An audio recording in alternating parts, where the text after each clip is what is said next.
Welcome back, everyone, to Seaweed Brain, a Percy Jackson podcast. The show, it's out, it's in the world. Congratulations to us all. We're here to talk about episode 2. It is about to get Birdie up in here. Everyone, hold on to your seats, make your stupid little Hitchcock references, because the Stymphalian birds are coming. We're about to go on a real quest. Stick around.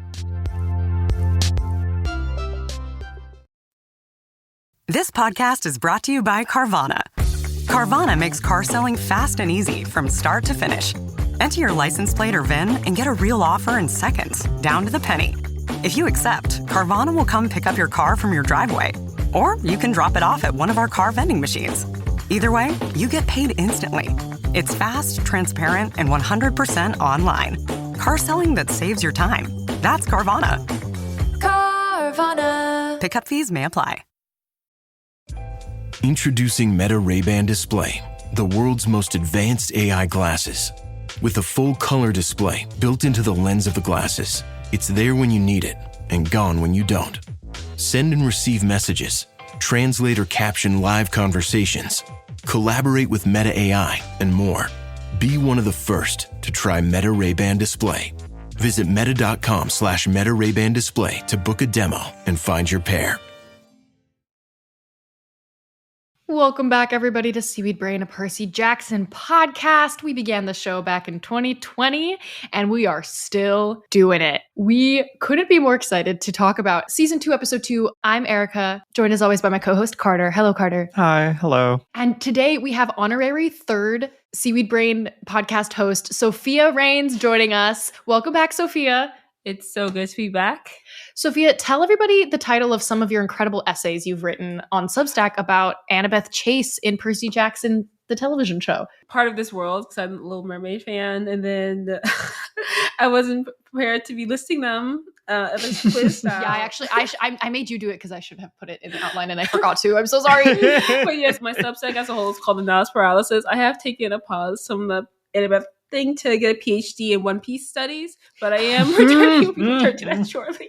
Yeah, that's a several-year commitment. PhD is actually, it probably takes about 5 years, right, to get. Yeah, that is the appropriate term. You think it's just a little fun jaunt. No.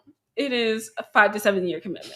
That's okay, because Joe Trace also left us as Percy Jackson fans to go get a PhD in One Piece and run the TV show, so that's fine. I'll see him on the Grand Line. Yeah.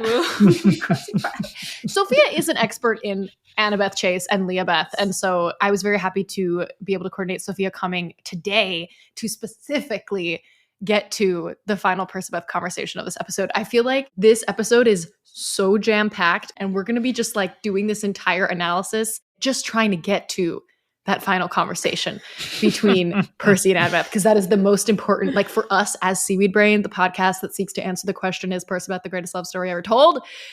This conversation is really important. Overall, also this episode, I don't know if you both felt this way, it deviates so much from the book in not like a surprising way necessarily, but I think episode 1, we were able to be like, oh yes, this tracks, we maybe replaced dodgeball with just dirt balls, but overall it was pretty sequentially accurate to the book. And this episode, we're really also sequentially somewhat accurate, but really changing the motivations for why we're getting to each event. I think a lot of that has to do with giving Annabeth more agency in her role throughout the whole series. And I think that's just such a boon, and that word's all stuck in my head, a boon to the show as a whole. Yeah. Yeah, and making everything logically make sense I feel like I said this word a lot in season 1, and I'm going to keep saying it, urgency. Linking the events of the books together with a sense of urgency and a logical through line, as opposed to, this is just a day in the life of camp. We don't have time for that. So we're going to change the stakes in order to get to each thing much quicker. Before we get started, we have to thank new patron Kit, as well as our sustaining patrons, Izzy, James, and Ellen. Thank you guys so much for supporting our show. Patreon.com/seaweedbrain for all the extras, the watch-alongs, etc. All right. So in addition to the Percabeth conversation that knocked my socks off, and really the Percabeth tension throughout this entire episode, this brand new layer of secrecy having to do with the Great Prophecy that was not a layer in the book, we also have the central question or problem of this episode. We now know how to save camp. How are we going to get ourselves a quest to go and do it? So this is what we have to solve. And by the end of the episode, make sure that we are, embarking on the quest to go save Grover and get the fleece. In addition to Percabeth relationship character development. We also have Clarice being a total mess and a very sad is there a better way to say that? This girl's a mess. Down bad Yeah. is the word I think is best to describe it. Do you think she's down bad for But Chris like down Rodriguez? bad across the board. Like Yes, Yeah. exactly. I feel like the biggest deviation from the book, not the fact that she's down bad, but the multiplicity of ways that we see her life really not being together. It's giving eldest daughter absolute breakdown. It is. And I think, Yeah. again, I was talking to Erica about this. Like, this is exactly where we're seeing more of the Annabeth Clarice parallels, which I think has always been there, but we're not actually getting to see it more, like, saliently. It's Definitely. really engaging to see this. We also have the return of Lin-Manuel Miranda. So overall, we're going to have prophecy, reveal, semi-reveal, chariot race / the birds, quest picking, empathy link scene number 2, Lin-Manuel Miranda, the great return, and then embarking on the quest. Let's get started. Carter, set the scene. We open in the sky. We're tumbling through the clouds. It's blue. It's vast. We don't really know what's going on for a few seconds before we see the birds. The birds. For the first time, these are the Stymphalian birds, of course. The birds. Interesting look. So some of this is taken straight out of the classical canon. We see the very golden, bronzy, metallic claws. The teeth are new, I think. I'm led to believe that we have not ever had the teeth described. The birds are classically like people eaters, but I don't think that teeth have been classically thought to necessarily go with that.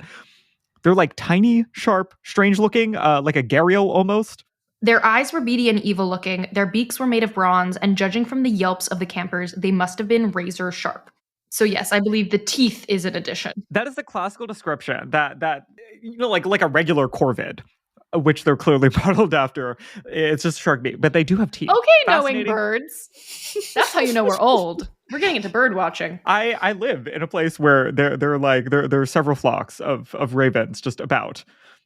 But anyway, we see them. At this point, we're just setting up their impending actual action. They're just crashing into the aerial top of the barrier. This is going to be the first of many points in this episode where we have to applaud the sound design. I feel like the Foley work in this season of the show is above and beyond. It feels cinematic. There's like a depth, maybe my headphones are just better. The bass in every single one of the like impacts of the birds against that electrical Thalia barrier in the sky. It doesn't feel like television to me. I don't know. There's like a grandiosity and definitely variation in that sound that is very impactful. But that's all just set up. We're prepping for the chariot races as we're noting that they're attacking, they're waiting. At some point, they're going to break through. I feel like this casual observation by Percy it kind of calls to me like a scene from a movie somewhere where they see a bunch of like monster hordes attacking this wall, and they're like, okay, so another Tuesday, right? We're just going about our day. Yeah, there's an interesting level of tension because they're gonna break through. It gives us a ticking time bomb for the entire episode. Like we do need to figure out how to save camp because these monsters are about to get through, but at the same time, they're not here yet. So we have like some level of levity and space for conversation. Percy is walking out in the open, which he shouldn't be doing because he's on cabin confinement. And we get the reveal throughout this conversation of what the plan is, Percy and Annabeth's plan. It is in this moment that I'm really struck by the fact that Grover is not here. He's present with us in the show via the empathy link, but he's not at camp. And so Percy and Annabeth really only have each other, whereas they would probably have Grover in on their scheming. It really is just the two of them. And it's awkward and so cute. Annabeth keeps giving Percy this look, which I could not help but screenshot and then noticed Carter also wrote out specifically in the outline where it's like she's looking at him over the top of her glasses. She doesn't wear glasses, but yeah, it's like a head tilted downward even though he's taller than her to like look down her nose at him. Height doesn't matter. Height is irrelevant when you're looking down on someone. Yes, it's like how Edna Mode can look down at you even though she's 4 feet tall. I'll say this, I mean, any One Piece fan knows that there's someone who looks down on someone, but she leans her head all the way back to the point where she's just looking at the sky, and she's looking down them so much. Annabeth has perfected that look. But it's not cold. It's not.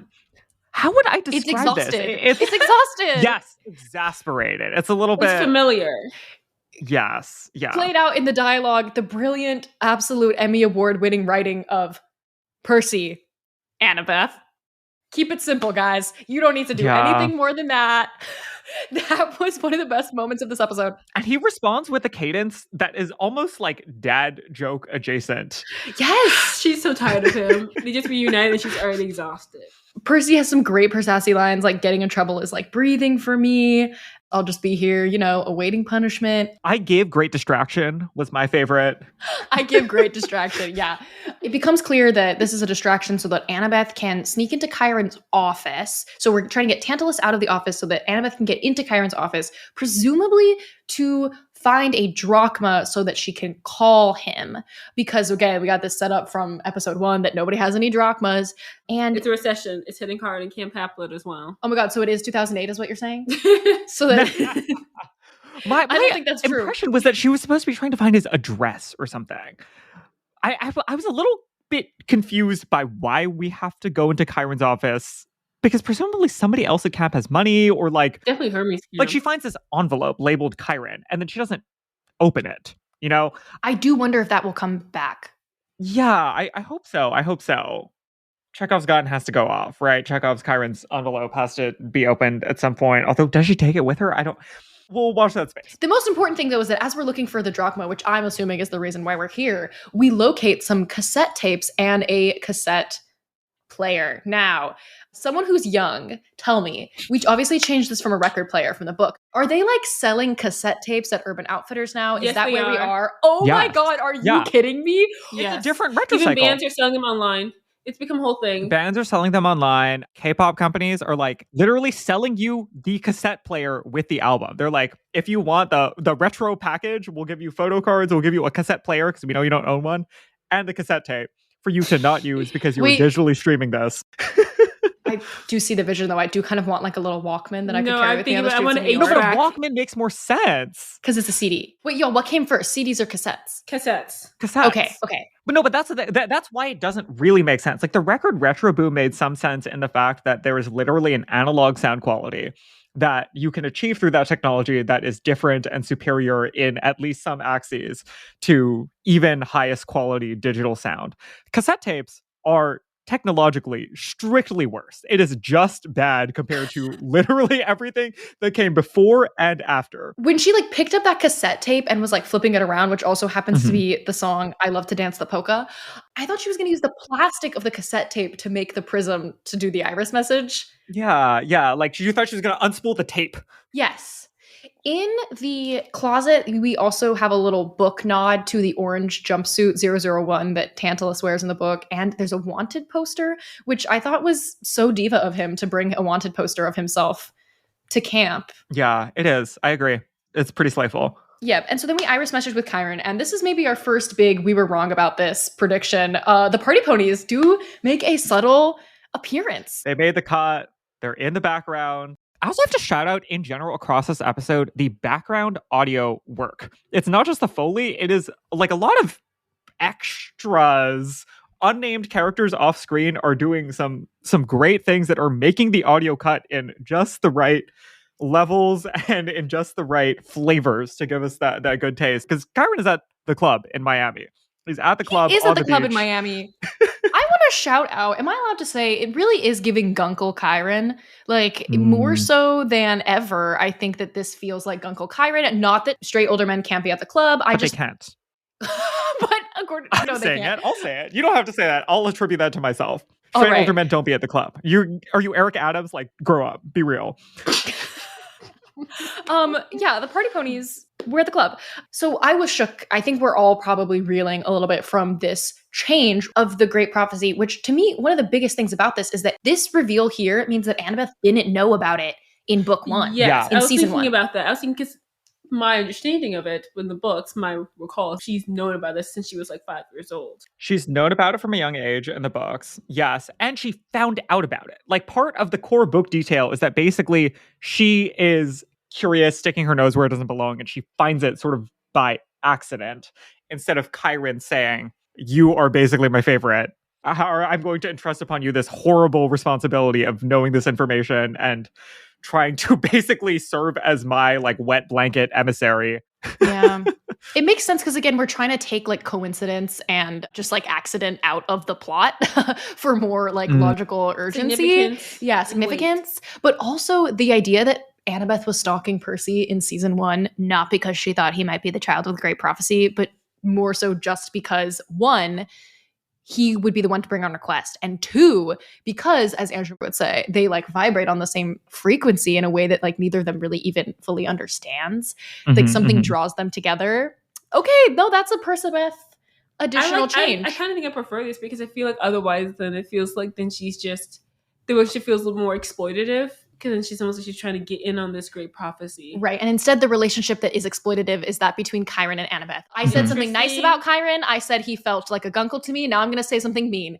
I thought that because Clint Turman is such a sweet, wonderful actor, that we were going to love Chiron in the series in a way that we absolutely despise him in the books. Wrong, lies, Chiron, not even Glenn Turman could save you. Yeah. It's absolute timeout corner for Chiron for me. Like, the way he's like putting all of this responsibility on her.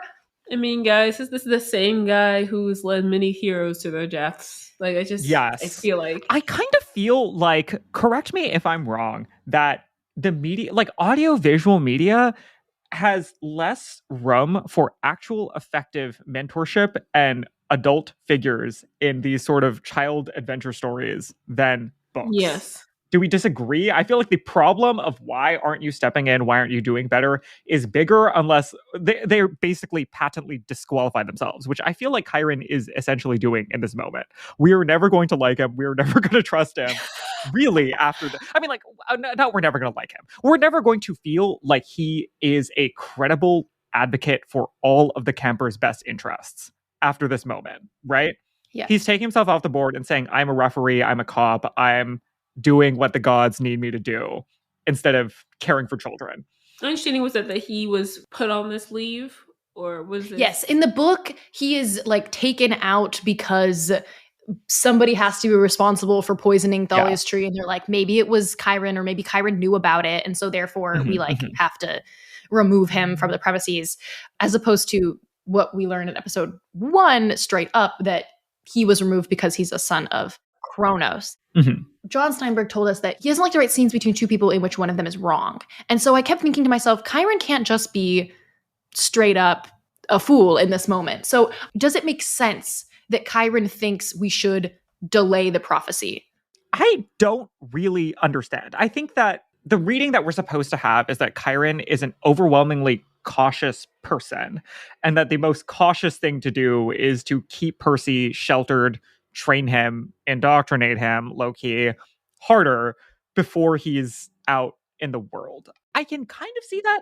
I also feel like, knowing what we know about prophecies, it doesn't make that much sense. Yeah, like you would think that Chiron knows that if it's a trap, we're going to fall into it, period, and there's nothing we can do. But also maybe he's survived decades as leader of this camp, just trying to delay, put off the great prophecy. The other reading is that he's a cop, and he's just like, these are the orders from on high. This is the most cautious, bureaucratic thing that he can do. So he's gonna get back. Who does he think he is, Eric Adams?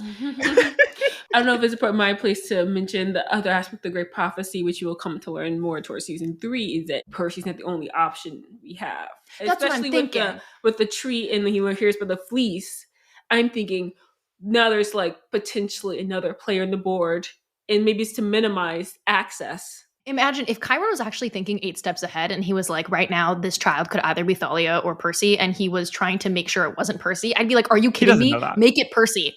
He doesn't. But like, if he did, if I knew this in this moment, I'd be like, it better be Percy, because if it's Thalia, she's raising Olympus. Yeah. I guess he didn't know Thalia. Know her like he didn't that. know her. He never met her. He never got to have a relationship. That's with true. her. That's true. Well, we'll see how this decision plays out. It is very interesting that he decides to tell her, and that he decides to tell her because he wants to try to avoid the prophecy. But I mean, also, she's the only person who have a relationship with both of them, too, which is interesting. Yeah, he's really putting her in the middle. Yeah, he is really exploring that relationship. He even explicitly tells her that it's not just that Percy can't know, it's that he can't know that there's something he can't know. Very explicit flag posting. That's a lot to ask of her. That's so much. I think that the effect of that line is to make it feel overwhelming and overly complicated for a child that you're asking to do your job for you. And you know that this is about to trigger Percy, and we're going to have a conversation about it at the end of this episode, because he has had people keep secrets from him before, and he did not like it. And this is her first friend she had since Thalia, who she didn't speak openly with. And now you're asking her to keep more from him. This is also what I'm going to now refer to as the second layer of secrets that Annabeth is keeping from Percy, because there's already something that he knows that she is keeping from him. Honestly, I feel like you left some stuff out too. We don't know what that is. So there's the base layer that Annabeth still hasn't addressed, that Percy's like, you're not telling me something that happened to you over the school year. And now there's this added second layer of the Great Prophecy. This whole scene being intercut with the chariot track. It's time to talk about Clarice and her poor state of being in this season. We were trying to predict in our orientation episode whether or not Clarice was going to be bullied on screen. And we were kind of like, maybe not, like maybe it's not that important. But no, she's getting bullied. And you know what? She's getting laughed at by very tiny children. This absolutely broke my heart for Clarice. I was tearing up for her. I'm so sorry. The small ginger extra laughing at her. Yes. Yes. I was like, not them giving it to the small, tiny extras laughing at her. That's so much worse than like other teenagers. And it's also spurred on by other teenagers, because like the reason why we see everybody laughing at her is that she is getting essentially rebuffed by Chris Rodriguez. I found this very effective. Yeah. Rebuffed in the sense that she's doing a little bit too much and being, dare I say, too much of a strong, empowered woman for Chris Rodriguez. Yes, that's what's going on. That's how it read, right? That like she's being straight up. She's saying basically like, I'm into you. What's up? And he's like, you're doing too much. Chris. Tinfoil hat time for me. I forgot about the Chris Rodriguez Clarice like actively dating in the Riordanverse thing because I'm such a big Rugard shipper. Yes. And therefore, tinfoil hat. A lot of people have said before, Clarice and Chris Rodriguez are just beards, right? So Chris Rodriguez is rebuffing this because he is like, why are you coming on to me right now? You know? Yeah. You think that he knows that she doesn't mean it. That's the... And also he doesn't care. Because they're beards for each other in the Riordanverse. Because Clarice and Selena will be a thing. Wait, is Chris supposed to have a canon, like actual person that he's into? Is it Luke? Not canon. Canon is obviously not the right word. It's obviously not canon. I was looking to you because you mentioned it. I was like, oh. I don't know. I think that that's a reading that people will have, though. Yeah, and that's fair. I was came into mind too because I was wondering, where is Selena? Where is Selena in this?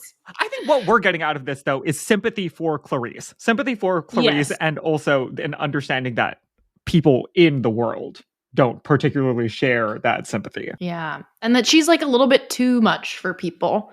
Yeah. In a way that's going to help us to line up that Annabeth parallelism that we're leaning harder into in this episode. Like some of the ways in which she is socializing in ways that are normatively appropriate but not necessarily understood by other people are, I think, going to help us to understand, like empathetically, to get on that level of like they understand things about each other even though we haven't seen them like be friends, basically. 100%. I concur. Yeah. And they've also been at camp. They're both like some of the only, we don't know in this version of the Riordanverse how many of these campers are year-round campers, but we know that Annabeth and Clarice live full-time at camp together, so they definitely are aware of each other, and they're heads of cabins.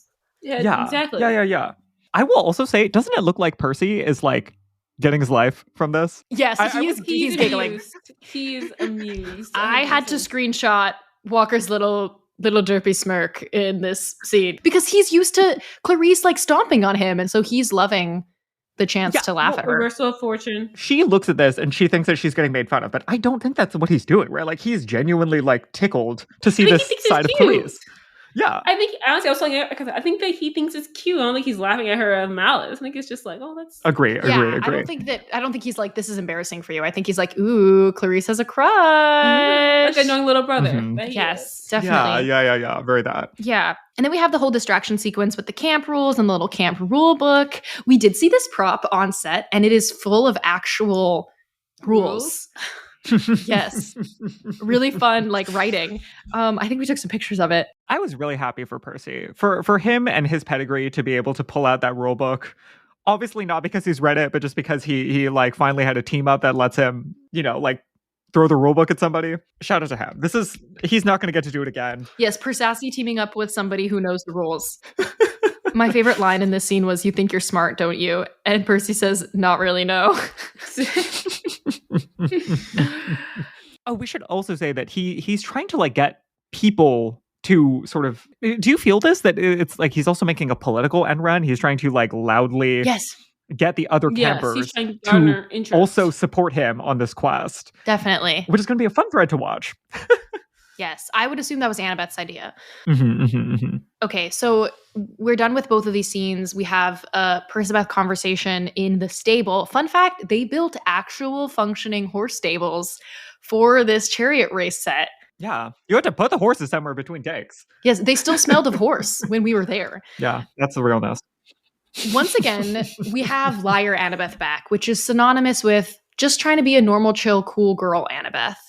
She has that like higher pitched, smiley facade on. Yes. And she is presenting now her lies to Percy as, I have to win the chariot race, and if I win, I'll get granted a boon from the gods. And she doesn't even have to do, Percy does like 50% of the lying himself. He really pulls a Sabrina Carpenter, you know, you don't have to lie to girls because they'll just lie to themselves, because he's so 100% trusts her with his entire being that he makes it make sense to himself. Yeah. My favorite little element of the scene is that while she is distraught and emotionally trying to reconcile this forced betrayal, we do also get the little peek through of her hubris. Do we feel this? That like when she's saying like, I have to win the chariot race, it's not 100% just this heavy-hearted, oh, I've been given this horrible obligation by Chiron that I have to lie about. You can, I think, also read into it the level on which she does also need to remind people that she is the best and that she does believe that she will beat Percy tomorrow. 100%. I think that's not even a question in anybody's mind. No, she wasn't like, you have to win the chariot race. She was like, I have to win the chariot race. That's already, I mean, that's assumed already. She doesn't need to restate that. She's just like, no, yeah, like, clearly I'm the best option to win. My favorite part about this is Percy reaching out. Mm-hmm. We ride together, we're unbeatable. Like, he already believes in his mind that they are the ultimate team because of last summer. And he doesn't get why she is not treating him the same way. He's like, come on, we're like besties, we're partners, like we're gonna do this. And he just doesn't get it, but he's not deterred. He keeps thinks trying. It's about Tyson. That's the little tangent that we have to go on. Yes. That was, I mean, in the book, it was about Tyson. Yes, it was. Yes. And Annabeth says, it's not about Tyson. Yeah. And you have Percy learning a new word, boon. Word of the day.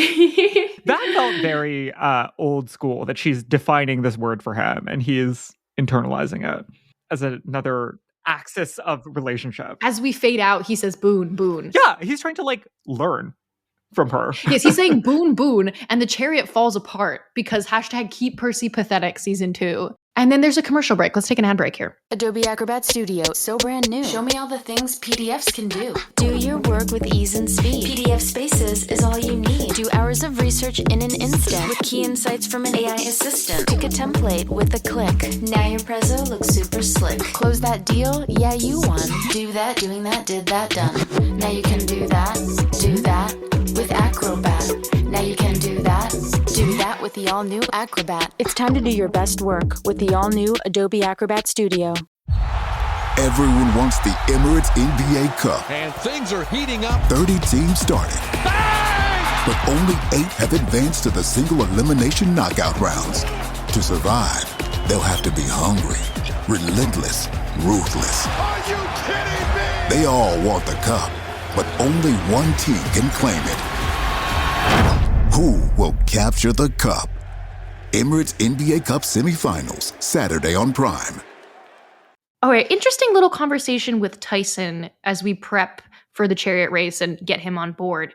This is the second compass that he makes, which I thought was cute because it's foreshadowing, if they're going with the book plot, that he's going to get lost at some point, but he's going to find his way back. We're going to think he's dead, but he's not going to be dead because he's going to meet up with Percy again after the Ironclad. But also this boy making compasses because he is our like moral compass. Oh, this isn't gonna... Yeah, as a character, he is, like we were saying last week, Carter and I, that, you know, he's like falls in the trope of a lot of characters who like maybe he seems like quote unquote dumber or younger or more ignorant, but is actually the wisest. Yes, naive, but is actually the wisest Piggy. one. Piggy? From Lord of the Flies. Yes. Oh. Yeah. I thought you were doing a One Piece reference. There is no Piggy. I can see. Oh gosh.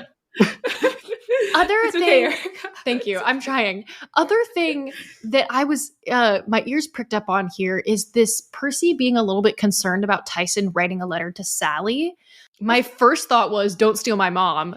You already stole my dad." And then, Also, did Percy ever write letters to Sally? That was my question. Was like, no, right? Does That's he feel a little the like thing that he's harping on. I feel like that was the dominant note. Was like Percy, like it is the moral compass thing that like Tyson is kind of highlighting for Percy all of the ways in which his ideals for himself are not being met. right? Maybe he's the superior son of Poseidon and son of Sally. He's more communicative with Sally. He's giving her what she needs. But then there's also the additional layer of like, maybe he's holding me to account. Like if he honestly described what happened, Sally would be disappointed with what Percy is doing and not doing to help Tyson settle in. Well, also he says, "What did you tell her?" And it seems that Tyson didn't mention that he got claimed by Dad.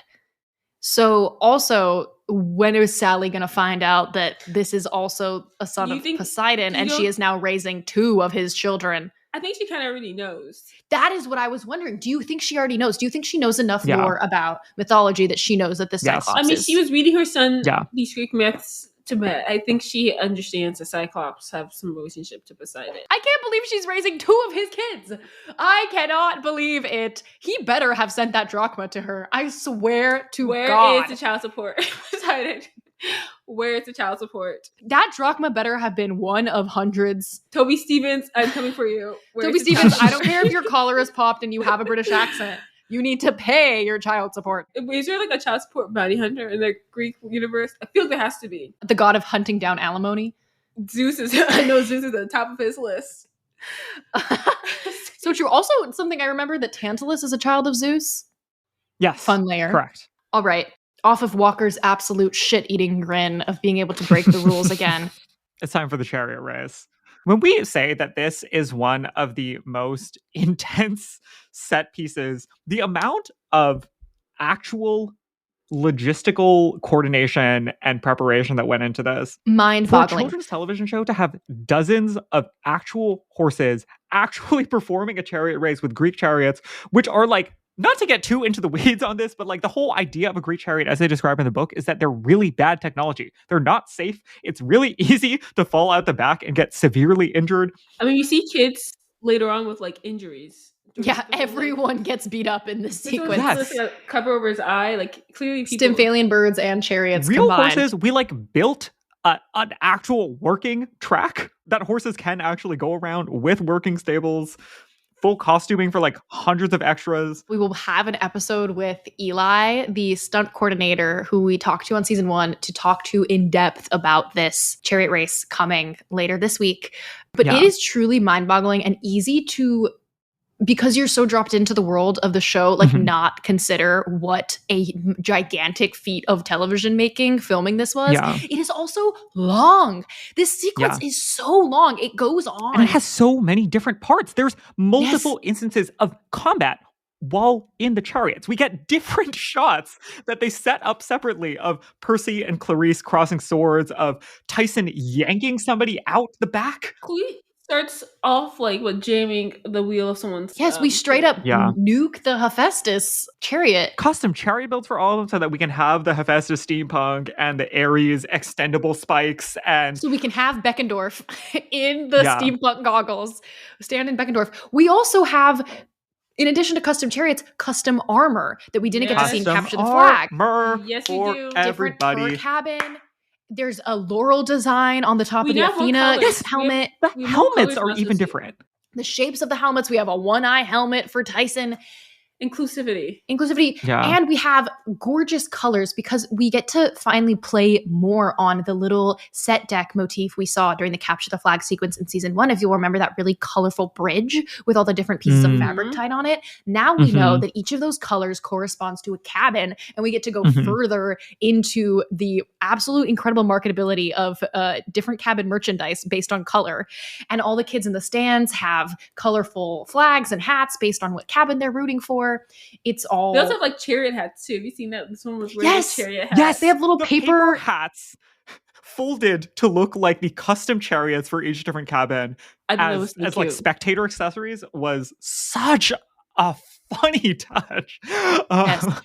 You combine costumes, props, set deck, stunts, animal handling. All of this lighting, gorgeous. We know also from talking with everybody on set that they filmed this in the heat, like at high summer in Vancouver. So they were sweating. And the cinematography is great. We get such incredible shot variation from the around the corner to the like low aerial to on the ground, watching the two chariots pass over you as people are crossing swords above you. My personal favorite was the huge stunt where the Hermes cabin, where Chris Rodriguez and the other Hermes guy fly out of Set the up chariot. By this little dialogue previously where Percy is asking Chris whether or not the chariot flies. And you see them. You see those boys fly. You do. And there's like dirt that gets kicked up like straight into the camera. Absolute favorite moment of this entire thing. We also have Mr. D and Tantalus doing my favorite iteration of what I want this relationship to be, which is let's see some kids die today. Like I hope we at least get some maimings. Like who do you think is going to win? You forgot no killings. Also, let's all take a brief moment of silence to acknowledge the Athena camper being named Bronte. Well, yes, that little... Well, yes, Athena fell in love with the man who named his daughter Bronte. He was definitely a professor. An English lit professor at some college. I was like, interesting choice. Yeah, that's the daughter of like the head of English lit at Smith College. 100%. What do you think Athena thinks about Emerald Fennel? Is that a question for us to discuss on the podcast? No, it is a question for us to discuss. It is very much a question for us to discuss. She's not acknowledged that woman. She's not acknowledged that adaptation. I think Athena thinks about that project as a vehicle for a new Charlie XCX album, like many of us. I will say that. I was thinking, the Charlie XCX album will go hard, but we will not be watching that movie. Also, is this a conversation we can have now that it seems like casting for the kids of the gods are aligning more or less in a non-color blind way? They said the gods do in fact have DNA. They said they do have DNA. They said, you know what? They saw the discourse online. Like, no. The gods do in fact have DNA. Thalia is black, and yes, henceforth the children of Athena will be black as well. Deal with that. Also, Jason will be black. Yes. Which will literally change everything. Thank God. Wow. Yeah, no, I noticed this especially when Percy and I saw Bronte, and I was like, I think they're leaving themselves the room to say, like, if we find out a year from now in season 3 that all of the children of Athena look like they have a black mom, like, it would also be consistent with the way that they've cast everything. Yes. Yeah. The moment in which I really noticed this, though, was when Percy and Tyson roll up, and I'm like, oh, it's our little white boys. It's that meme, it's the meme with all the fists, and it's like, Mark. Those are little white boys, sons of Toby Stevens. And they arrived last. And they arrive last. And they're late. And they don't do a glory to Poseidon shout, because who would shout it? They're the only ones there. And of course, it's the women of color who are carrying them throughout this entire series. Yes, especially this season. Also next season. Yeah, I'm saying the series, as I said. And the season after that. And the season after that. Oh. This chariot race is where we get Bronte and Annabeth having this conversation about sabotage, where we very pointedly zoom in on Tyson's face afterwards. There is a parallelism. Percy first says, and remember, don't target Annabeth, to Tyson, because Tyson is our fighter in the 2-person chariot setup. Whereas Annabeth, in a mirrored shot, like exact same angle, same height, same everything with the configuration, says, Bronte, if the Poseidon chariot takes the lead, you take it out. I thought you and Percy were tight. That's why I'm asking you to do it. That's good. And she looks That's genuinely juicy. so heartbroken about it. Yeah, and you can see Tyson immediately after having heard that. Yeah. Well, yes, this entire sequence is absolutely incredible, and I look forward to discussing it in depth and learning more about the way that it was shot, with the stunt team from the show. When the birds break through, it looks absolutely fantastic. It's terrifying. It's giving, the birds. Yes, we have the a beautiful birds. shot of Mr. D being extremely unbothered by it and Tantalus having a little meltdown. Screaming, giving us our little high pitch callback. The meltdown is plot propulsion. The funniest part about this scene to me is Annabeth like slowing her chariot to like a gentle perpendicular park on the side to examine what's going on. I thought that was really funny. Giving horror. It's giving horror, like looking up, being like trying to, it felt like a monster movie. But watching monster movies feel boring to her. That's because she is in a monster movie every day. Yeah. I want to interview Carter here. So Carter, when we went to San Diego Comic-Con, there was a discussion of perhaps Mariah Carey being the music used to repel the birds because of the fact that they had a little Mariah Carey cassette tape in the diner experience setup. And we were both really concerned about this because, of course, in the book, the setup is that we're using Dean Martin because they need like the worst, most horrible noise you can think of. It's supposed to be corny, bad. And I was ready to end our formal relationship with the mouse. I was ready to put John and Dan on blast on the internet because you can't, you have to be careful around Mother. This is her time. This is her year. Right. She's fully defrosted. It's Christmas. I mean, this is her 3 decades. Let's not get it twisted. It's not just Christmas. Mariah's for all seasons. You can't only listen to good singers in the month of December. Everybody. Kelly Clarkson, Mariah Carey. That's not just Christmas music. That's all time of year music. But we get the payoff. Annabeth changes it up a little bit for us. It's about high pitches. And of course, there are technically higher recorded notes that exist from these people who are like trying to be in the Guinness Book of World Records, but aren't actual singers. When we're talking about true music of high pitch, I gagged. I was screaming. This was such a good payoff. And they use so much of the song. Like we get the full like drum intro. We get most of the chorus. We get all of the whistle notes in the song. We get bridge whistle notes and we get outro whistle notes. Of course, real ones. If Percy had been a real lamb, he would have pulled out the MTV VMAs 1991 recording where she actually goes even higher in a opt up in that outro that is in the 7th octave. But it was so satisfying. How did they pay for this? Merrill Lynch, Bank of America, Goldman Sachs, the Treasury. I don't understand this list. Gold bars. Drachmas. Child. This is Silver. what Toby Stevens' child support went to. Sally put every last one of her drachmas into this needle drop. This is why no one has drachmas. This is why nobody has drachmas. We're in a recession because of this. We spent every last drachma for this needle drop. This is the real like backstage tea we need from this season is like who was in touch with Mariah's people? Does Mariah know about Percy Jackson? Is she a fan? Are Rock and Row identifying with different cabins? Yeah, we'll have to find out. I also think this raises such a fantastic question because it's Annabeth who says we have to get to Chiron's office, but then both Percy and Annabeth spot the cassette at the same lock time. Eyes knowingly.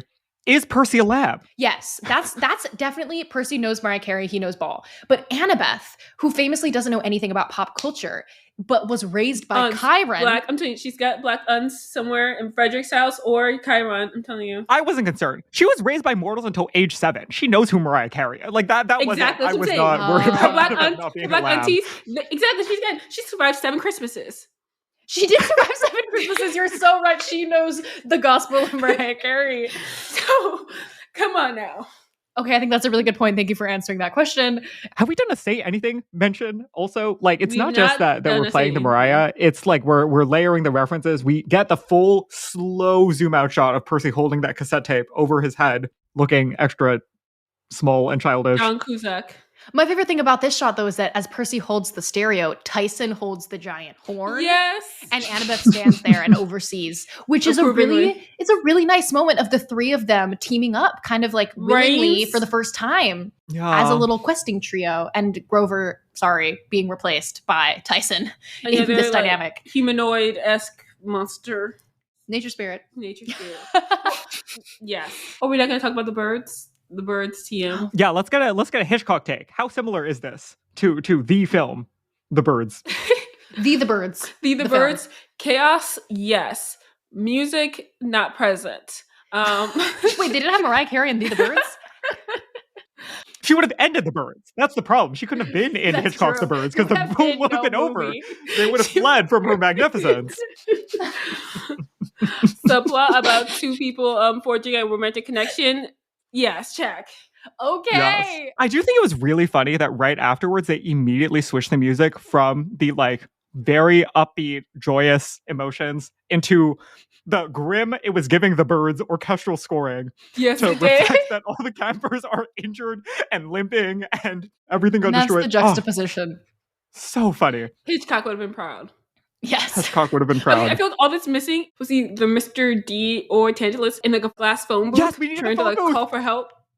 And when you see like all these birds just pecking, I think that was in all the that was phone booth missing. would have given us our lives. All right, Act 2 time. It's time to see all of these little maimed children sitting in the big house. The best part, as a Percy Beth podcast, of this entire scene is Percy continuously leaning over to Annabeth and being like, we're having like a whisper. Because you know, we've all been there. It's Yeah. like being in class with you have like one class with one of your best friends and you keep like leaning over and talking and doing like side commentary. Especially over the aisle, which is perfect. It is the greatest form of childhood intimacy is literally whispering is. over the like weird lecture and specifically correcting what's going on to the person sitting next to you. Yes, correcting the stupid adult, making inside jokes. Literally, Percy is quite literally reaching across the aisle in this moment. Physically, this entire episode, he keeps trying to get closer to her and she is not budging, not a single inch. She is ignoring him the entire time. He says he gets the numbers so wrong. An inch. There's like a very like fragile stoniness where like she can't say anything back, but we're watching her struggle. She's physically restraining herself. Yeah. Absolutely. Clarice gets chosen for the quest, and even Clarice looks She surprised. can't believe it. She was like, me? There's like, I think, a mixture of cheers and scoffs, but for the most part, people cheer for Clarice because children are fickle. And then they boo when Percy is like, sit down, He's white like, boy. the dream came to me.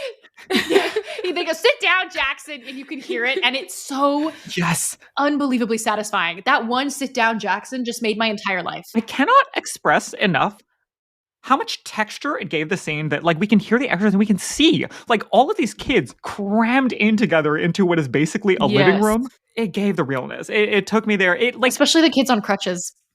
Yes. I feel like there's like a realness in the scene where like at least when I picture the books, a lot of times like it is difficult for me to imagine the like rows of extras, you know? Like when I thought about like the like Clarice assignment scene, like it's hard for me to think about like literally like what it sounds like for unnamed character off on the side to kind of boo when Percy is trying to also assert himself in there, but seeing it. Hoopla! Hoopla! Yep, we're seeing the hoopla. And Percy turns to Annabeth and goes, what's the plan? What's the plan? Ah! And then he goes, good plan, good plan. Ah, my God, I'm just going to rip my heart out of my chest. Seeing a white boy so pathetic and down bad is so hard to watch. Oh, But also that's so Mark. satisfying. Now the whole camp sees him as Mark. They're like, sit down, Jackson. You had your chance. I think in the book is you had your chance last summer, and I'm really mad they took that line out. Well, it's because they already forgot, I think. Like Mr. D says in episode 1, I already forgot what you did. So I think the kids already forgot too. They completely forgot that they were all in mortal danger. Like, let go of it. Annabeth pictures herself. Clarice has this, very, very, very juicy moment of going, yeah, okay. I think I rewatched that like 10 times because the first that Clarice gives to Annabeth's pitch of like, you need someone whose intelligence can match your might. I'm paraphrasing. Mm-hmm. Clarice's first is a total concession. She thinks about it and she's like, no, you're right. Like, she's clearly very scared and very stressed out about succeeding on this quest. And so she totally believes that she needs Annabeth. And there's this like mutual respect there. The understanding too, because they both have like domineering and like intimidating parents, and they both have the houses. They both want to prove themselves too. She's like, if anyone else understands this, it's Annabeth. Definitely. And so she goes, concession. And then the second, okay, is like, bam, I'm down. Badass mask goes back on. I got this. Like, let's do it. I'm no longer being like Clarice in crisis. I'm being Clarice who's in charge. Two queens maximizing their joint slay. Slay. Literally. Yes. I think it's hard to overstate how cool of a deviation this is from the book. Yes. This layering of the relationship between these two characters, particularly with the different like age dynamic that we're experiencing in the show. Which is, we have to set up their relationship to both Percy and Annabeth's relationship to Clarice because we are going to actually get to see Clarice more in the show than we got to see her in the book because we're going to see her even when she's not physically in the same space as Percy through Physically Percy's relevant. narration. Yeah. So we want to know what headspace she's in. We want to know what relationship that she has with Percy and Annabeth before we're all out there on the sea of Again, with her monsters. parents, because this ultimately is a family story. So with her seeing a relationship with her dad outside of Yeah. I mean, they're all cousins at the end of the day, except for DNA isn't real, except for maybe it is. Okay, Percy makes a very strong pitch of you want me, you need somebody who knows the ocean. This is an ocean quest. And Clarice, is about to pick him. Annabeth whispers, Clarice whispers back, and Clarice chooses Chris Rodriguez. Notably, we do not have Tyson in the scene to eavesdrop. We don't have Tyson. That's a really good, oh my God. I was thinking about why Tyson wouldn't be here. Tyson can tell Percy what Annabeth told Bronte, but he has no idea what exactly she told Clarice. Ooh. Yeah, that's a good And point. the shot of the two of them whispering to each other is so juicy, so delicious. Annabeth does this little like extreme eyebrow movement, the likes of which we do not basically ever see from her. I want to know because we know what Annabeth is saying to Clarice, but we don't know what Clarice is saying back to Annabeth. She's saying Chris Rodriguez, and Annabeth is like, I'll let you have this, girl. Like, like you think she's like, I was thinking Chris Rodriguez? Because my thought when she said, I choose Chris Rodriguez, is that she was struggling to think of somebody, and that was the first name that came to her mind. No. She knew what she was doing. I saw in her eyes. She said, this is my chance. And you know what? Oh my God, that's so brutal. I get you, Clarice. I get you. She said, I'm marking my prey. You're going to die on this quest. You have embarrassed me, and now you die. She's asserting her dominance of her territory.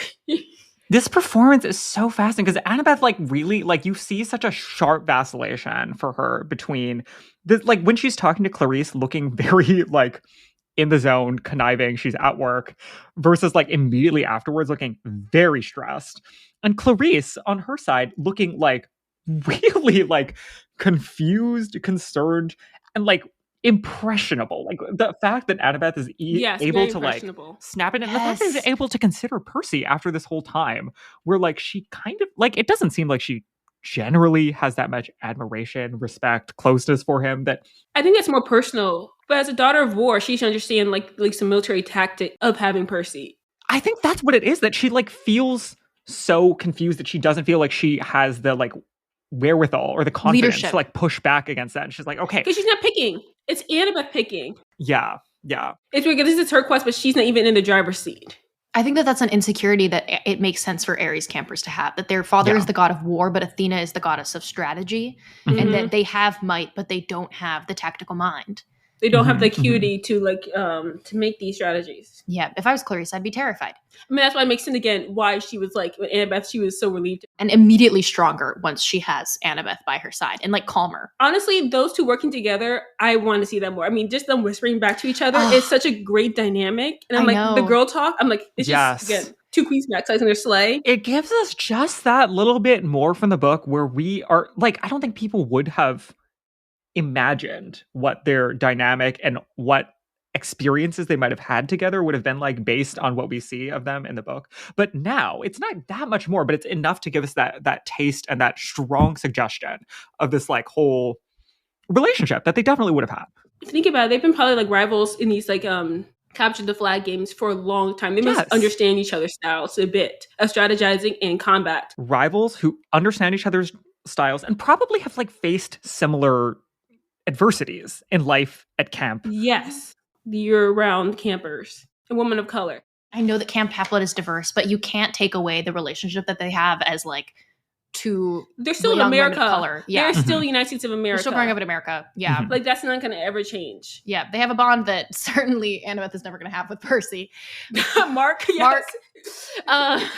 Sorry, every time we're saying Mark, we're doing a little ally fist, just for the listeners who can't see it, so you know. Mark. Just imagine that meme. Just, say hi, Victoria. Ally. You're African Americans and Mark. All right. Percy walks out of the big house. Petty. Petty Percy. This was really, I was like, oh God, this is so Persassy of him. If I was an extra and nobody had left the scene yet and Percy got up to leave, I'd be like, yikes. Crashing out over this Wait. I mean, this is something was started by Bronte. How she said, like, aren't you too tight? Are the Percy shippers already present? Oh, camp? 100%. So this must be extra awkward now when they probably know that Annabeth told Clarice not to pick Percy. I would love to be in those like gossip circles for this. Yeah, I think that the show is doing a really good job of what the book says. Like everybody knows and is watching this from the outside, and it's very obvious that like they're very close. Like Tantalus has a line too at the end of the episode. He's like, "Oh, do you want to say your last words to each other?" Everybody knows what's going on and is watching their every move. And then we cut to Percy debriefing with Tyson, because he probably wouldn't talk this out with Tyson, except for the only person he'd talk it out with, he beefing with. So he is having this conversation. We get Tyson doing the Annabeth Bronte whispers. I also wanted to shout out Daniel's physical acting here. He does this great like head tilt when he's switching between whisper voices that is super effective, in addition to the voiceover with setting up how that mimicking works. But this is basically all Percy needs at this point to decide that he's going to break the rules. He's going to solo quest it. Yeah, he was never not going to go on this quest, is what I feel in the show that I do not feel in the book. In the book, it's kind of like, guess I'm going because, whatever, I've been pouting and now I guess I'm going. But here it's like he was always going no matter what. He was always going to save Grover, but now he has to do it alone, and that's a bummer. Yeah, it's interesting that this is framed as like a transitional moment for him. That like I think that the counterfactual is like if he and Annabeth were both not assigned to the quest and she had kind of been like, they got it, we lost, somebody else is going to do it, they're going to try their best, if they fail they fail, if they succeed, he probably would have stuck it out. I guess that's what it is, that he's like unmoored and like he's just left with his own instincts and his own personal loyalties, and that is enough for him to be like, yeah, I'm the one who has to rescue Grover specifically. Yeah, he has to do it alone because Annabeth has made him to feel alone. He didn't want to do it alone, but now it has to be him alone, which is very different from the book, and I much prefer this version for sure. I do still find it interesting that like I don't know, like I can't tell if we're supposed to be with him or how much we're supposed to co-sign this decision. I don't get that strong of a sense at this point that we shouldn't believe that Clarice and Annabeth wouldn't be able to do this, except for the fact that they have the wrong coordinates. I agree with you. I don't think we're meant to feel that Clarice and Annabeth wouldn't be capable. I think in the books, when Annabeth isn't on Clarice's team, the Whitney and Chorus were more skeptical of like, I don't know, this could fall apart. Yeah, I legit straight up, at this point in the episode, thought that we were going to see Annabeth and Clarice go on this quest. Me too. I was still looking forward to that. I was like, holy shit, no I was way. really hoping, honestly, low-key, I was kind of hoping for that. To see on the Ironclad, those two just like running the ship together. But I feel like that's giving like levels of like Percy unlikability that would be very surprising for the show. And like even this decision to go out by himself, I'm still a little bit like, this is kind of the most he's toying with being openly unlikable that we've ever seen, especially given the fact that we have been like toning down the Tyson situation a meaningful amount. I think, of course, I think in this book and in the show, we're giving more likability room for Annabeth in general. As we're giving Annabeth more urgency and more weight, we're giving her more of like the emotional bandwidth for us to empathize with her more and sympathize more, because we're seeing more of her struggle. Of course, Percy's gonna have to take a backside to our likability. Like you think we're aligning ourselves more with Annabeth than with Percy. At this moment, I was a little bit like within the world of the TV show. Like it's like almost tantrum adjacent. Like it is a tantrum. He's not special anymore. But tacking onto that, because I don't know if this is what you mean, Carter, I think that that's what we wanted. Like we wanted to see Percy throw a tantrum. Percy making bad decisions. We want to see him getting out over his skis and not trusting other people who, frankly, on paper have strong qualifications to do the things that he claims to want to get done. We're surprised that they let him be messy, because we have been wanting him to be messy, and certainly messier than he is in the first season. And this is definitely like a little taste of messy. Yeah. So he decides to go on the quest. He packs his bag. He tells Tyson he's leaving and he has to be alone. He has his second empathy link dream. At this point, I'm like, oh, are we going to get like one empathy link scene an episode so we can keep Arian employed? That would be really awesome. I would love that. I'd love to see him once an episode at least. This time we're not in Polyphemus's cave. We're in this very dreamlike the cabin is a boat and we are on the sea, which is really fun. And we get everybody applaud. Yay, the wedding dress reveal. Did we love that they gagged us by first putting Percy in the wedding dress and then putting it on Grover? I love it. I feel like him and the Walker decision. He's like, wait, can I wear the dress too? And then You think that it was Walker asking? I think it was a mix of both. All of the clothing switching gags for the dream sequences have been downstream of Walker saying, I need to try the dress on once. That is the speculation. That's what I'm saying. Okay, we'll ask. We should ask him. I think that we should also take a moment to just be happy that the mouse did not shy away from putting Grover in the wedding dress, because this could have been something that they felt that they would be controversial in either direction, you know? Yes, they could have felt like, oh, we can't put the boy in the dress, or they could have felt like, oh, we can't put the boy in the dress and make it a joke. And I think that they towed the line in the perfect way. I think that they're playing it like kind of straight. Like when Arian puts that nail on at the end. He's like, you look beautiful. It's like, yeah. He's not snickering or anything. Like they're like writing that line of like the situation is comical because Grover doesn't normally wear dresses, but that like the comedy is not like it is absurd that he could look nice in the dress. And it's also leading to the absurdity, the comedy of the situation where he's got to put a dress on to survive to play a bride. Yes. Yeah. Mm-hmm. Yeah, it's definitely not like we're laughing at the boy in the dress. It's that this is all very stressful, and also Arian is eating up this dress. Right. Yeah. It's a pretty dress. And that this is like not what Grover does, particularly. And it's specifically like the humor is he's a lady Cyclops. Yes. And that Percy really means it when he says, you look beautiful. Yeah, no, like he like yes. Walker specifically is playing that line like straight. Absolutely. This is also okay, like from a moving Percy's emotional journey and understanding perspective. Like the point of this is to, I guess, establish that like ticking clock of the wedding situation. But also, unlike in the book, we have to start to get Percy to be empathetic again, right? And that's what Grover is kind of our vessel, our yes. way into. And specifically, we're drawing parallels between why he's so upset and confused with Annabeth to the original Keeper situation at the very beginning of season 1 of The Lightning Thief, when he's like lying to him about Dodds. What's that song that they sang in episode 3? It starts with a C. The cooperation song or communication. Something like that. I mean, I feel that's all that's really missing at this point. And that's the thing. There's no buffer. One, Grover is the original keeper of secrets. He's also the only person who is the mediator of them. Yeah, it's cute that even though Grover isn't physically here in the space, he's still mediating between Percy and Annabeth. Even this whole question about Tyson. It's like, how does she feel about Tyson? Yeah, how does she feel about the fact that you're traveling with Tyson? Percy says, I don't care. And then Grover activates his empathy and says, okay, you're angry, clearly. So maybe consider that she had a good reason to lie to you. So now Percy has basically figured out with the help of Grover that it's probably because Chiron told Annabeth to lie, because otherwise there'd be no other reason for her to do it. I think we're ready for Act 3. This episode is brought to you by Netflix. So Netflix is basically Santa this year. 2 NFL games on Christmas Day, streaming live. At 1 p.m. Eastern, it's Cowboys, Commanders. Then at 4:30, you've got Lions, Vikings. Midwest football, playoff stakes, and probably some snow. Watching holiday football is a tradition the whole family can enjoy. Open some gifts, grab some food, settle in, and watch NFL Live on Netflix this Christmas Day. This episode is brought to you by McAfee. I got a message that our flight was canceled. But they can put us on another flight, and we just need to confirm our credit card info. Wait, I got a security alert from McAfee. It flagged that message as a scam. McAfee's scam detector automatically spots and alerts you to suspicious texts, emails, and deepfake videos. Learn more at McAfee.com/online protection.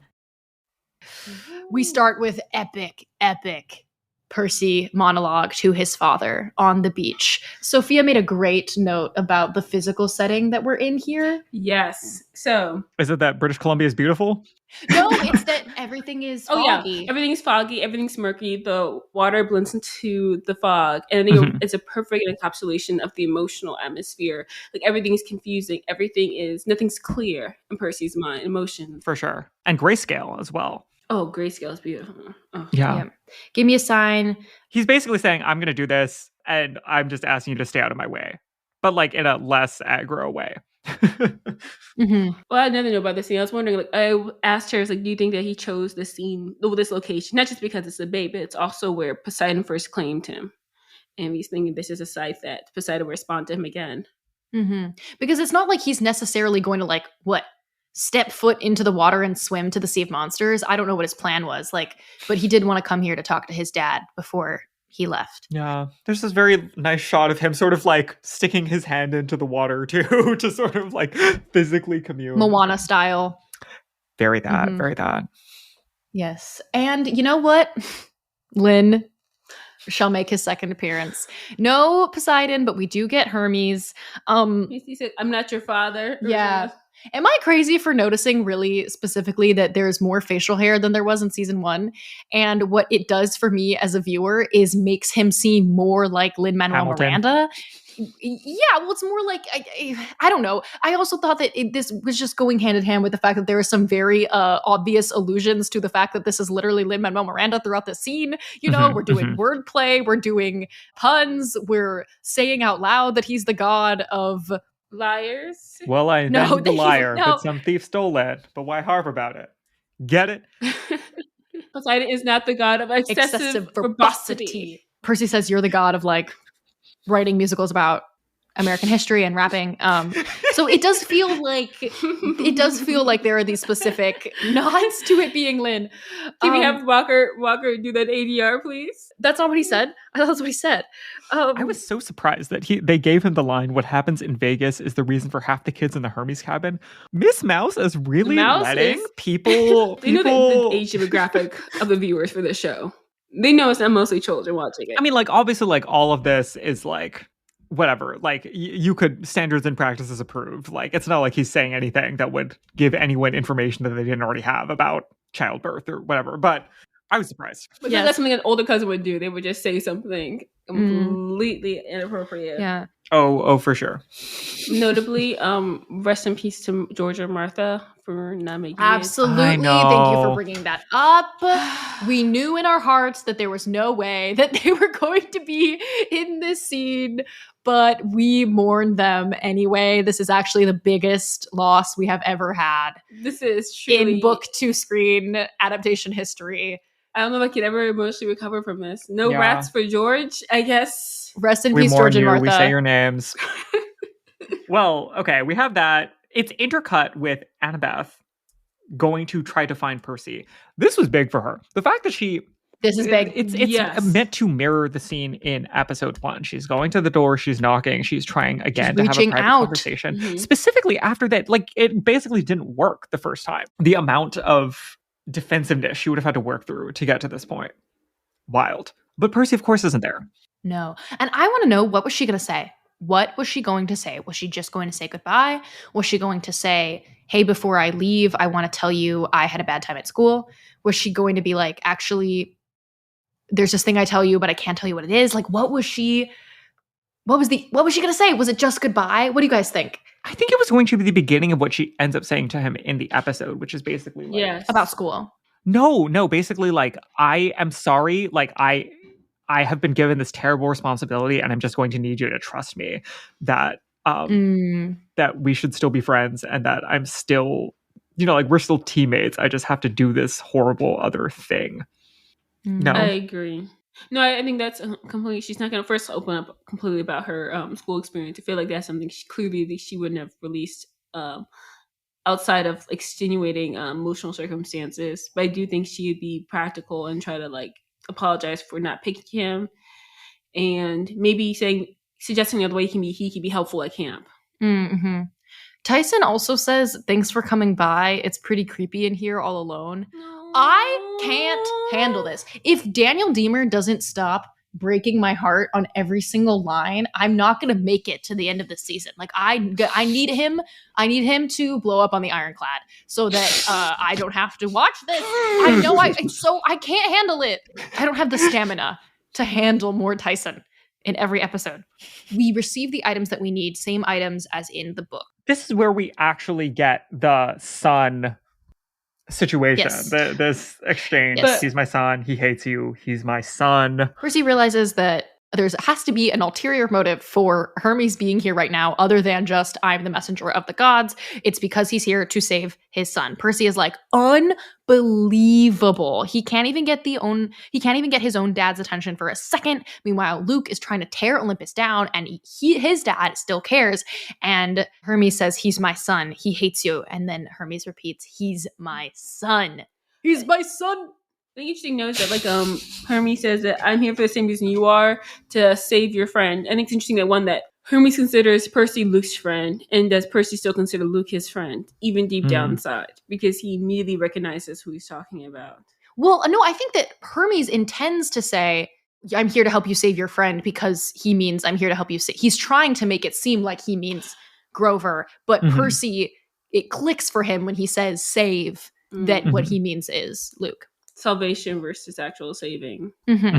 I did really, really like the repetition on "he's my son." I did like that. He's my son. Like the first one was like, you gotta this is like acting 101. Let's do a different objective, a different tactic when we repeat the same line. Is this the Meisner thing where you like say the same line over and over until you repetition? Like, yeah. Yeah, famous Meisner exercise. The first "he's my son" is like, come on, kid, let me level with you. Like, you gotta listen to me. And the second one is "he's my son. I'm a god. I'm a father. You do not understand this relationship, like much more serious. Take a step back." I feel like that valence of it came through a lot more, that the threat, the anger, than what I was expecting or what I got out of the equivalent scene in the book. Yes. In the book, he's more like pathetic. Hermes is more like, I really need your help. Like, please, like, save my son. I'm a sweet father. He seems like he's genuinely leveling with Percy. He's trying to like convince him and be like, this is actually important, and someday you'll agree with me on the merits. But I think that first "he's my son" is that sensation of like, this is very, that sensitive. He's at the end of his rope. Like, this is, I'm out of options. Just help. No, but I think it's really beautiful in considering, like, the last time we saw Luke, in the season 1, he said they're bad parents, consistently emphasizing like that he don't care about them, and they don't. Much of what Percy is echoing about his own dad. But here we see that Hermes is continuously fighting for her son. Yeah, I don't think that the soft pleading also works for the end of this episode. No. I think it had to be a little baby fight, for the stakes, urgency. I think it's time for Percibath. Let's talk about this Percibath scene. We brought Sophia here just for this. We've got some shots, everybody. We've got some Dan shots. When Annabeth first comes out and they situate themselves, there is so much space between them. And that space is going to get smaller and smaller throughout the scene. And once again, it's because Percy is moving towards her and Annabeth is staying put. She comes down the beach. Percy sees her and says, "You can't talk me out of this." She says, "I can't lose another friend." Bam. And then they're standing, and in the distance, in between them, is a big old pine tree. Now, this is not Thalia's tree, but Sophia and I were like, whoa. It's giving the effect that Thalia's tree is in between them. And what does Thalia's tree represent? Number 1, Annabeth's trauma. Trauma. Female rage and trauma. Generational trauma. Number 2, the Great Prophecy. Yeah. And these are the things that are standing in between them in this moment. Annabeth's trauma, that's layer 1 of her secrecy, and Great Prophecy, which is layer 2 of her secrecy. To quote Black Sails, there is no daylight between us. Unfortunately, there is. But we have a long way to go. Percy says, Chiron told you something, didn't he? What was it? Annabeth says that you can't go on this quest. Percy says, I figured. Why? Annabeth says, I can't tell you that. Percy says, why? Annabeth says, because everything has changed. So much has changed. That's all I can say. You have to trust me. And Percy says, no, you're right. Everything has changed. He steps forward, one advance on the chessboard there towards Annabeth, says, you've changed. Chiron, not a Percival shipper. Ruining. You think he's meddling in ruining their closeness. Yeah. I'll say though, Walker's little finger pointing was very aggressive to Annabeth, and honestly, it triggered my defenses. I'm like, yo, take a big step back, put away that finger. Let's take the bass out of your voice, because who are you coming to talking like that? She's just 3 apples tall. I don't know why you're coming at her. It's true, but he's going to come at her. He's going to say, I don't know what happened to you this year, and obviously you don't want to tell me that either, and that's fine. But he seems pressed. He seems like it's not fine. Doesn't sound like it's fine to him. I don't know, because that was the first layer of secrecy, and he was pushing through that, right? He was pushing through whatever the weirdness was. But what he can't push through is this next thing, because he says, all of this used to be a secret kept from me my whole life. And then I came here and I met you. Oh my God. And I thought I was done with secrets. Percy's triggered. It's about the intimacy. Yeah, I feel like what we're getting out of this is not, it's not even about the quest, really. Like his direction away from that towards the other underlying thing, I think is him trying to like make it about their relationship. He's trying to say, like, he doesn't say this in so many words, but it's saying like, it's not about the fact that I'm not going with you. I probably would have done this anyway, whatever. Like, it's about the fact that like we don't have a good relationship anymore and we're supposed to.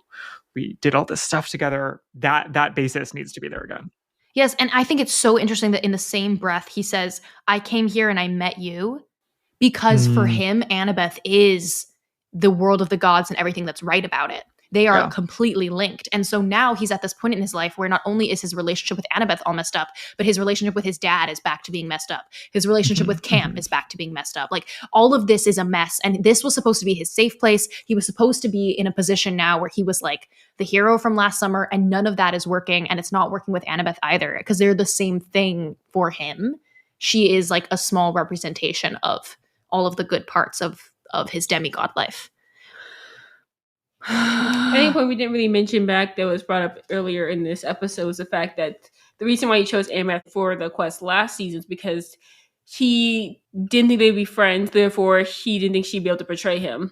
Now fast forward, it's almost as if that prophecy has almost come true retroactively, in that she's keeping for something he feels like she's betrayed by someone who he believes as a friend, and it's really triggering the loyalty, his fatal flaws. Like he is so loyal to her, and he's feeling like that loyalty is not being reciprocated. That's true. It's a not only is it a Grover trigger from Grover lying to him, but it's a Luke trigger from Luke lying to him too. Ooh. Then Annabeth bursts out with her big, I didn't like it. Percy says, what?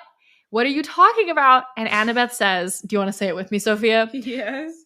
Middle school, roller coasters, movies, all that stuff you wanted me to experience. It wasn't fun. It wasn't relaxing. I was bored out of my mind. Ooh. My girl, I just want to give her a big old hug. I was like, come here. Okay, to be fair, coming back to the mortal world, entering at middle school, very rough transition. Not even 5th grade. Just going straight into like 7th grade. That is no, it's so true. She said middle school, and I was like, jump scare. But it was just a classy party. No. And I mean, it makes so much sense. The middle school trauma socially, like, she does not know how to socialize. Our poor girl does not know how to talk to people, she is going to be great with her teachers. That's just who, I mean, yeah. As a girl with ADHD, she is predestined to be close with her adult figures of safety. I was telling this to Erica. Her one other drama call was to Caroline, the only other safe adult she has consistently, because it's not going to be to Frederick. She's not going to be able to talk to Frederick about these things. I think the no mention of Frederick is so interesting here, especially. He mentioned Percy, you can go home to your mom. Yes. Who does she have? She does not have that safe adult figure. And the thing is that I feel like it's so fascinating is that she's been trying to do kid, like quote unquote TM as defined by Percy. And that's not what being a kid's going to look like for her. Yeah. Yes. Percy, when you've been hunted by a giant 3-headed hound in the underworld, scary movies are a joke. That's the difference between you and me. You can be a demigod and you can go home to your mom and just be a kid. Me, I just know how to be a demigod. And that's so fascinating because I think last season, part of what we liked so much about Percy Beth was that like he was gonna like theoretically help her become closer to being a kid, and she was helping become a demigod. But now it's being that Percy's got the handle best of both. I mean, from her perspective, right? For him, we just said he obviously doesn't feel that way, but from her perspective, like he's a great kid, or good kid. He's a good kid, and he's a good demigod. For her, she feels all she has is being demigod. All her whole safe place is in Camp Half-Blood, and that's what she's dreaming of. Camp, that's under fire. Her safe place. Thalia embodies all that she finds safe. Whereas like she embodies that for Percy, Thalia and the trees embodies that. And that's being under attack by the only other person she also considered safe, who's now a traitor. her sense of safety is gone. Everything has changed. She has no anger. Not to mention Chiron's gone too. That's the thing that I keep Chiron's gone. Literally, Chiron's not even here. And he's on a beach with margaritas. Like, yeah. Who is there for her? I feel like this is also the most straightforward, like, cool girl, normal girl. Like, this is the culmination of that line of development where she's straight up saying, like, we're not going to see it I'm again not a after normal this. girl. I can't be a normal girl. Never. I wanted to be will a normal not get girl because into cool you things. Yeah. wanted me to be a normal girl.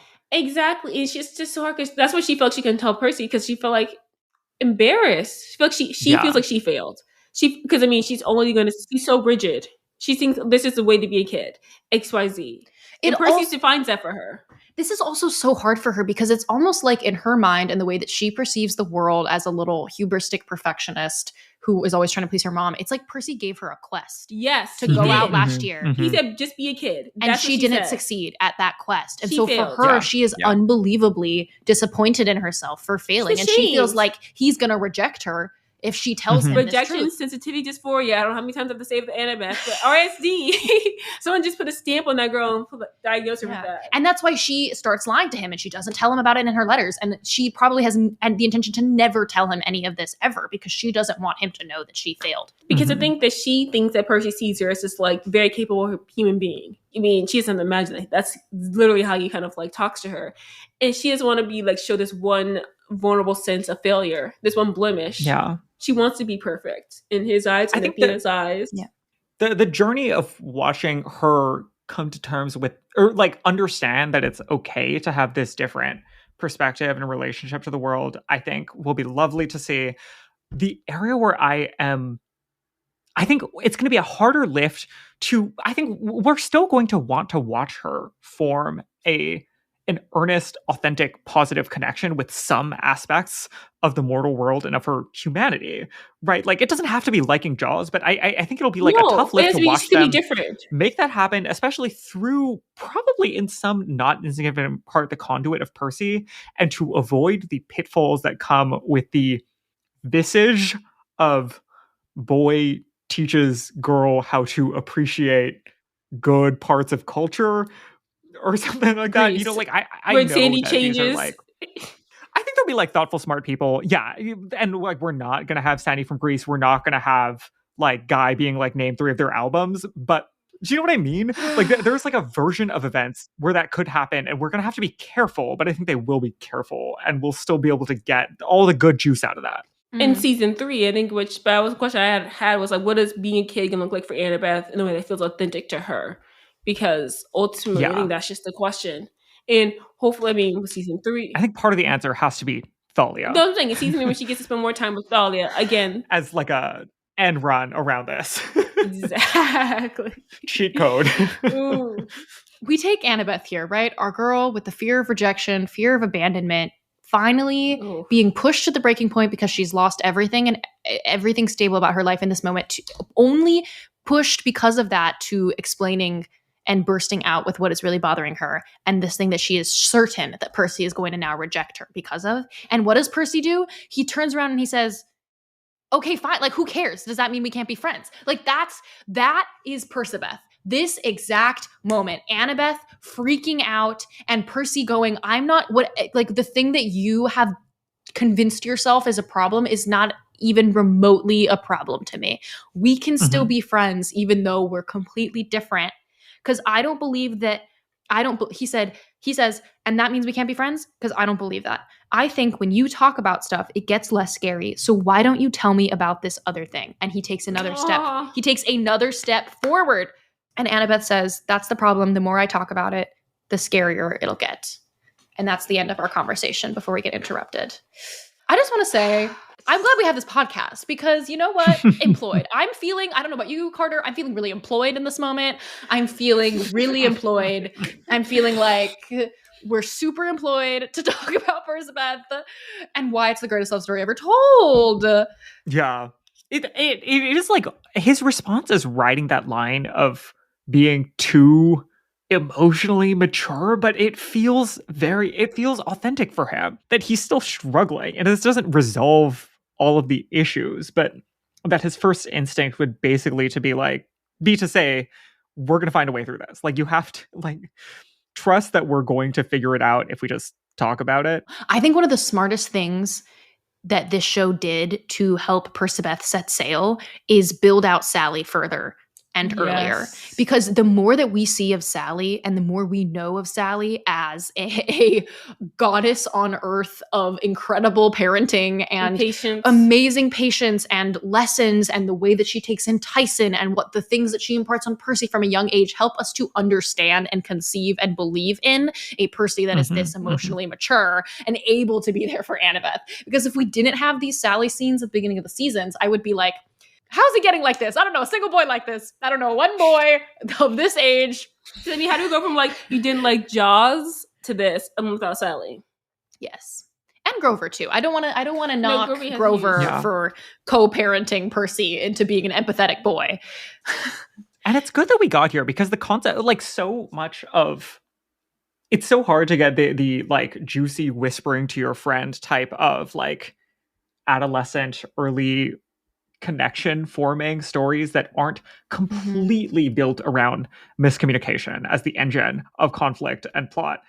And the fact that we are able to make the strong choice in episode 2 of the season to say we're going to be more or less done with that. That as the primary engine is over. We're about coworkers. We're about solving actual material problems that are in front of both of us that we need to overcome together is such a relief. And sadly, we aren't going to get the Clarice Annabeth quest because we're going to embark we're going to embark Annabeth, Tyson, and Percy. We get this final tag with Tantalus coming out to shoot them with a crossbow given to him by the Hephaestus campers. This is a great moment, repeating what I quoted from John earlier, that you can't have a scene where one person is wrong, because we get this brief villain monologue. Brief villain statement. Yes. From Jonah from Veep. From Jonah from Veep about how you never defy the will of the gods. Yeah. And I think, again, it's interesting that we mentioned about his wanted poster and his jumpsuit.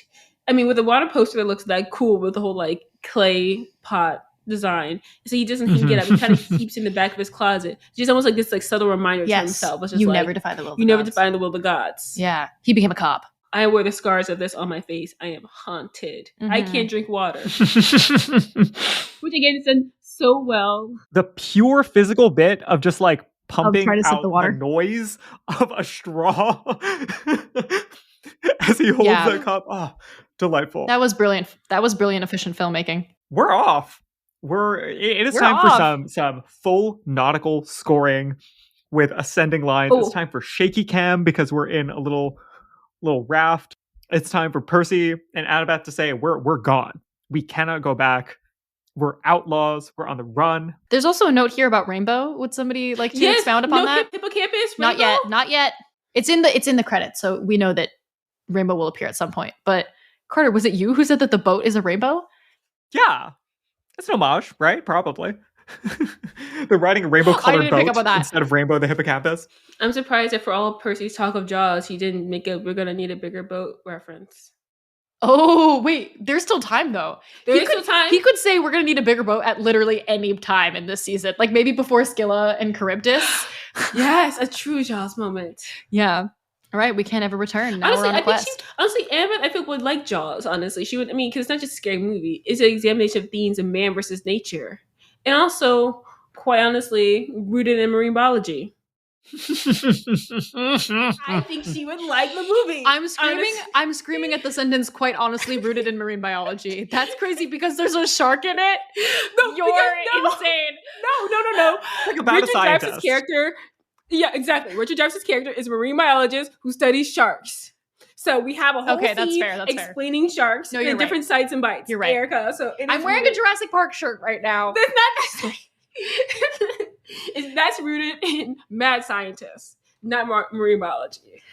Oh, well, everybody percolate on your Noti Awards real quick. As this episode was dedicated to Danny Virtue, who passed away a few months ago, and I wanted to read his in memoriam from the Stunts Canada website.